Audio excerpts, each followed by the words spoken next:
Hello and welcome to Pricing College with your hosts Joanna Wells and Aidan Campbell. In today's episode, we want to talk about those frustrating things about being a pricer or pricing manager and the things that really annoy you.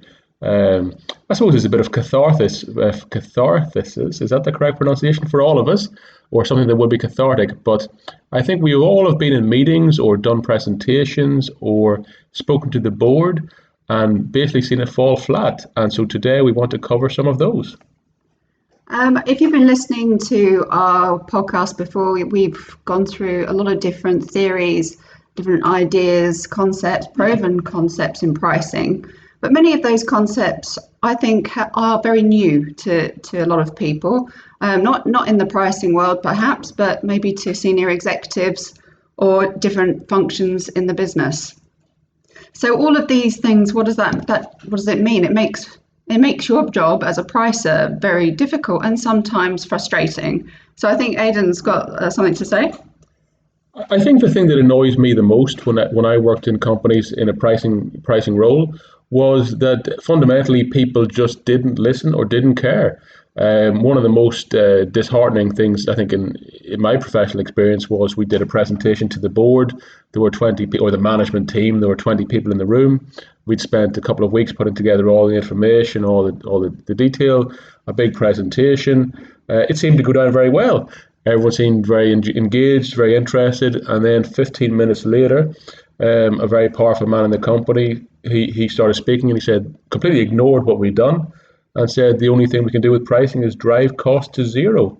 And I think at that point you realize, you're on hiding to nothing. So yeah, it's just, you can bring a horse to water, but you can't make it drink. And sometimes people just do not want to listen or be engaged. Yeah, and I think that comes down to, you've got different areas of the business all focused on what's most important to them, even on that particular day, at that particular moment. So then when you bring up a new pricing concept, a different approach to maybe that traditional cost plus or even competitive pricing that people are used to in the business, that creates a little bit of a rumble in the organization. Some people go, oh, no, not going to do it. Other people just go, yeah, maybe we'll do that next week and sort of just like brush it off. But where does that leave, the pricing manager? Well, speaking to a lot of pricing managers in my daily work, a lot of pricing managers feel frustrated, sometimes even defeated. So I think, as a pricing manager, you need that impetus to keep positive, that positivity frame of mind, to know that you just have to keep edging forward to sort of change other people's mindsets, because ultimately it's a mindset change. I think when we look at companies and from an advisory perspective, one of the most important things is if you're not speaking to the top dog, the CEO or the general manager or whoever the boss is, if you're not speaking to him or her, I'll be honest, the chances of a pricing transformation or change really being successful are limited. Anybody who's worked in the corporate world in any country will know that it's a bit political environment. There's political animals there, and oftentimes it's not down to who does a better job, who's got the better advice. Oftentimes it's purely political decisions. And if you're trying to suggest pricing changes, working in that environment between sales, marketing, operations, where it impacts profitability, it impacts ways of working, you really do need to have the most powerful people in the organization backing you or on your side, because unfortunately, otherwise you will end up frustrated and going nowhere. So a large part of this frustration really in terms of pricing, the pricing job itself, doesn't really fall into the technical aspect. It largely falls into that human change management aspect of the job. And sometimes I think a lot of pricing managers come in thinking, pricing is very technical, very numbers driven, and they don't realize that the full impact of the job really entails a lot of changing of hearts and minds. And I know that sort of sounds cheesy, but it really does. Often, people can go into the boardroom. They've got that golden opportunity to speak to, a senior leader, as Aidan said. but often bombard them with maybe facts and data that maybe people are not ready to listen to at that particular point in time.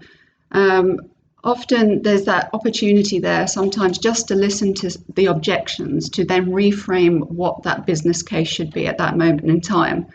And that can be a good way to, influence people in the right direction with pricing, rather than sort of telling them by data ad nauseum when they're not really interested. So I don't know, maybe that's an element that people can use to just reduce that frustration in the job. And also, I think it's important for business leaders to go away from that top-down change management strategy and start thinking about pricing, in more of an open source change strategy. And we can go into that in a little bit more detail in another episode. I think the other example we wanted to give of frustrations can be overinflated expectations as to what a pricing team, person, machinery can do. At some points, I think the first example we gave was people don't listen at all. The second example can be, you've been here 3 weeks, how come we're not making millions of dollars?